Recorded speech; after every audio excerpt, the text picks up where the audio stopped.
Bonjour les amis, c'est Chris, une petite vidéo pour vous faire un petit tour de l'élevage des oiseaux où tout se passe bien. Donc voilà, ça essaye de chanter déjà.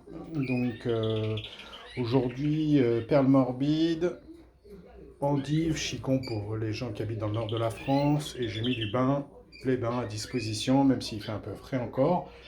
Euh, Ils iront s'ils veulent, hein. Généralement ils y vont plutôt en début d'après-midi. Et donc bain avec vinaigre blanc dedans pour la qualité et la brillance des plumes. Voilà. Aujourd'hui, il y a un abonné qui m'a demandé comment je pratiquais pour la coloration. On y reviendra après avoir fait le tour des cages. Donc voilà ici les mâles reproducteurs fond rouge. Voilà, vous avez ici les mâles reproducteurs sélectionnés pour les jaunes, satinés et Isabelle. On descend ici et on a nos femelles sélectionnées pour la repro. Voilà. La blanche ici. Il y a encore une qui se cache là-bas. Voilà, ils sont bien vifs, en forme, donc ça va. La chute des températures n'a pas trop agi sur le moral des oiseaux ni leur je dirais, vitalité, donc tout va bien. C'est toujours une période critique hein, quand les températures commencent à descendre et que vous avez un oiseau qui est un peu faible, c'est là où généralement ils s'en vont malheureusement. Là on a les femelles fond rouge qui ont été sélectionnées. Voilà, chimelle, ivoire chimelle. On a une ivoire intensive ici. Voilà. Et mes trois mâles solitaires là avec mon petit jeune rouge qui est encore à la vente. Il faut que je fasse quelques photos parce qu'il y a quelqu'un qui m'a demandé des infos, donc je vais essayer de faire ça après. Donc, on va parler aujourd'hui de la coloration. Donc, c'est pas la période pour moi de la coloration. Donc, tout de suite, je vous fais voir le produit que j'utilise. Donc, j'étais avant sur du Cantax classique de chez Versel Laga, pour ne pas les nommer.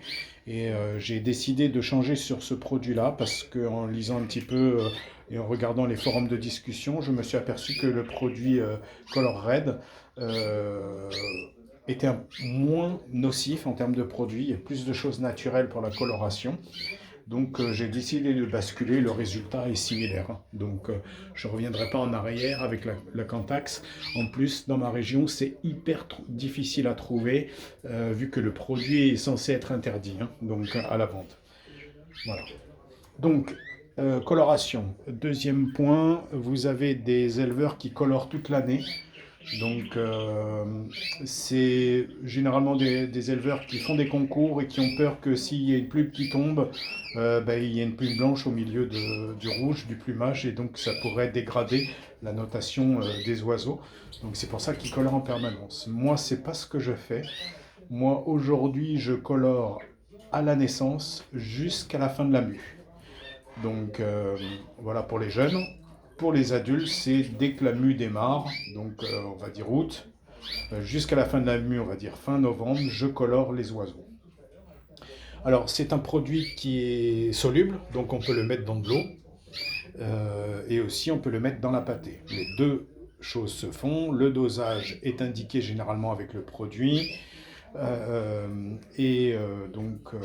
vous suivez les indications pour que vous puissiez obtenir la bonne coloration. Vous verrez qu'au fil des semaines, on voit l'évolution. Voilà. Donc, que dire d'autre? Alors, pourquoi dans l'eau, pourquoi dans la pâtée? Moi, j'ai choisi de le mettre dans l'eau parce que l'oiseau assimile beaucoup plus vite et beaucoup plus facilement le produit de coloration. Et en plus, un oiseau aura besoin de boire. Donc, tandis que si vous le mettez dans la pâtée ou dans l'alimentation, vous n'êtes pas sûr qu'il en prenne. Donc, le résultat est pour moi plus efficace quand on le met dans l'eau que quand on le met dans la pâtée. On peut mettre dans les deux, hein.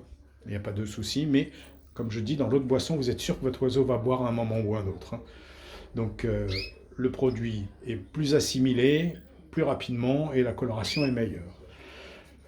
Gros point de vigilance si vous élevez vos oiseaux en appartement ou dans une pièce qui n'est pas dédiée, c'est des produits qui tâchent beaucoup et vous savez que les canaris éclaboussent pas mal.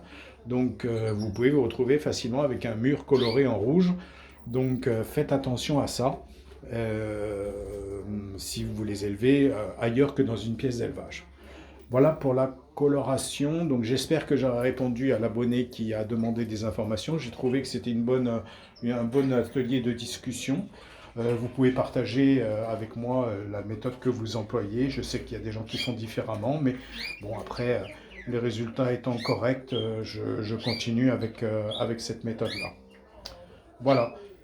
Qu'est-ce que je peux vous dire de plus aujourd'hui? Ben, c'est à peu près tout. Je vais vous saluer, vous souhaiter un bon dimanche, des bons préparatifs pour les fêtes de fin d'année, qu'elles soient douces et heureuses et que vous les partagiez avec les êtres qui vous sont chers. Donc voilà, ça sera tout pour aujourd'hui. J'essaye de me remémorer si j'ai oublié quelque chose au niveau des produits. Voilà, je le remets ici. Donc ça se trouve sur les sites internet, Hornibird par exemple en un. Donc faites attention à la date de péremption quand même, ça va assez vite. Donc il existe diverses quantités à la vente. Excusez-moi, je reprends. Donc je pense que je ne suis pas en bon sens en plus. Voilà. Je reprends, désolé pour cette interruption, j'ai eu un petit souci avec le téléphone, mais c'est pas grave. Donc tout ça pour vous dire, pour la coloration, c'était mes informations. Donc laissez-moi vous dire si ça vous a intéressé, si c'est quelque chose que vous pratiquez, si vous le faites autrement. Il existe des colorants naturels comme la betterave, comme la carotte, mais c'est quand même nettement moins efficace malheureusement que les produits qui sont disponibles. Et moi je suis toujours à la recherche d'un produit qui soit le moins nocif pour les oiseaux et c'est celui que j'ai trouvé et que je recommanderais pour le moment. Voilà, à bientôt, salut à tous les abonnés, on a passé les 1440. Merci pour tous vos commentaires et vos questions et à très bientôt pour de nouvelles aventures. Je suis en train de finaliser le planning de préparation pour 2004 que je vais commencer début janvier.